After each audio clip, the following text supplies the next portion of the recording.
Yep.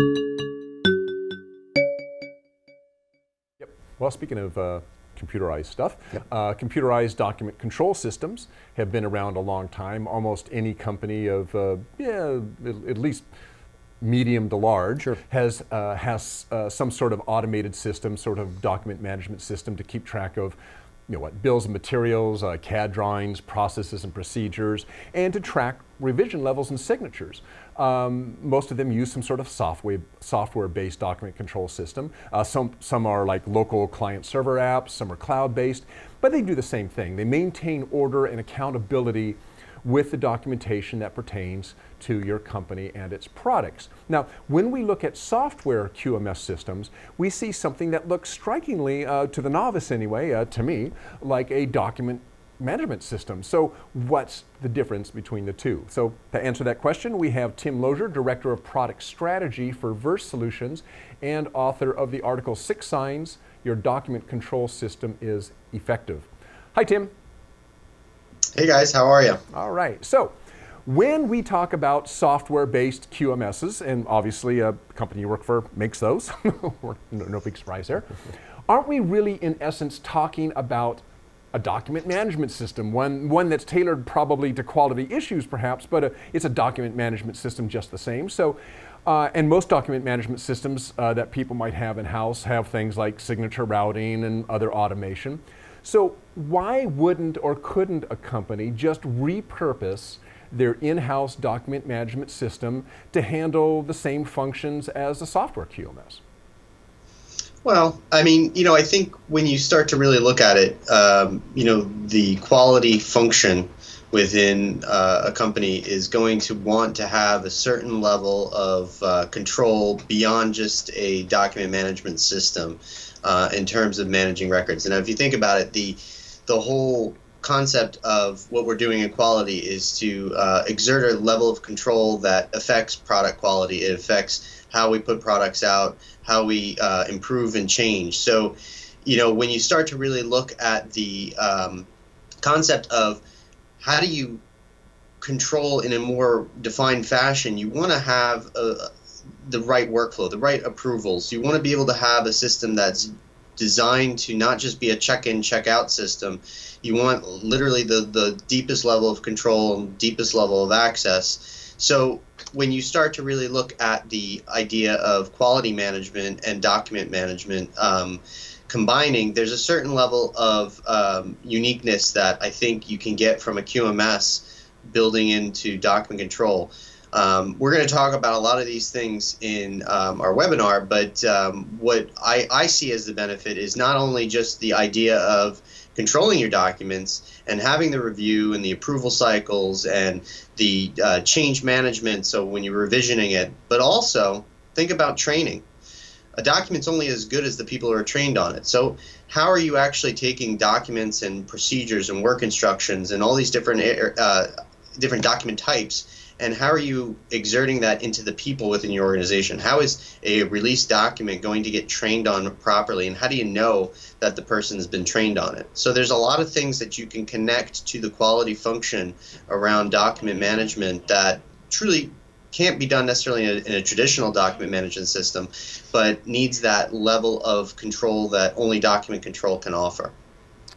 And Tim, a lot of these systems are still, for many companies, they're still really paper-based systems, really. I mean, ISO 9001 2015, we know really kind of got rid of the idea of the quality manual to a certain extent. So there's really not this idea that you need to have this binder on the shelf anymore that is your quality management system so much. But I mean, virtually you still need to have those systems, and you need to be able to update them, and you need to be able to share them, not only with yourself, but with your suppliers as well, and people that are extraneous or outside of maybe your four walls. So, how has this whole thing really morphed from the old paper-based systems to this system now, this cloud-based systems where everybody can access it in real time? Well, it's funny you say that because, we've done a lot of studies in trying to understand what people are doing with their document management and document control, and a lot of them are still fighting that battle of, where are my documents and how do I get them out? The file systems, spreadsheets, binders, all these different things. So the benefit of having a automated system or even just a centralized system is that you have one place, one single source of the truth. And that's where I think we really need to start shifting our thought process, that you're not just interacting with one person in the company. The new ISO standards try and create a more culture of quality across multiple different departments and operational areas, as well as suppliers or external stakeholders, external parties. So being able to have that centralized area that people can go into, it pushes the information out, it keeps it read-only, it allows them to train on it.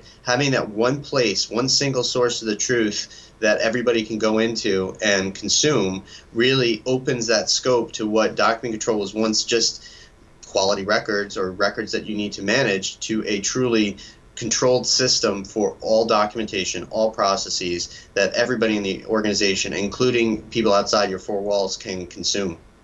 And Tim, when in your article you mentioned 6 things that you should be looking for in a good a software QMS system. Can you just highlight one of those? What do you feel is the most important aspect of a software QMS? Well, actually, since I wrote the article, I came up with another one. So come Tuesday, there might be 6.5. So, but that being said, one of the things I think is most powerful in general, and it's hard to just say one is better than the others, but it's certainly the link between document control and training. And I think that is where a lot of companies tend to say, okay, we created these procedures and we have them and they're in our system and we expect everybody will be using those going forward.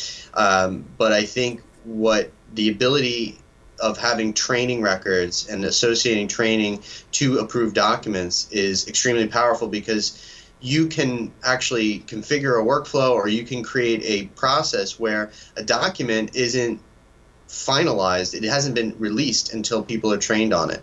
So I think that really lends itself to the people and process kind of connectivity that you need, because releasing a document without having the proper training on it can be meaningless, because if nobody's following the procedure that you created, then is it really finalized?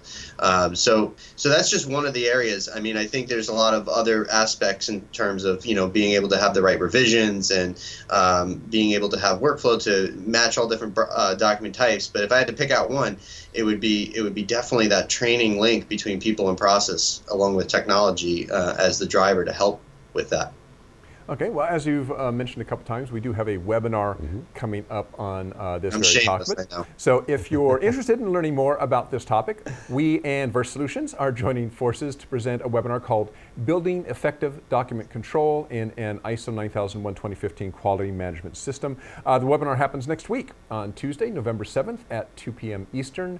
11 a.m. Pacific. Tim here will be the presenter and I'll be the host, so keep an eye on your email inbox for an invitation to register. There's also a link to the registration form in Tim's article, and also at the bottom on this page, the player page down here, there's a link out to go out to the registration page. So Tim, thanks for joining us this morning, and I guess we'll see you next Tuesday. All right, guys, it's been fun. Thanks. Take care. Thanks, Tim. Have a good weekend. All right.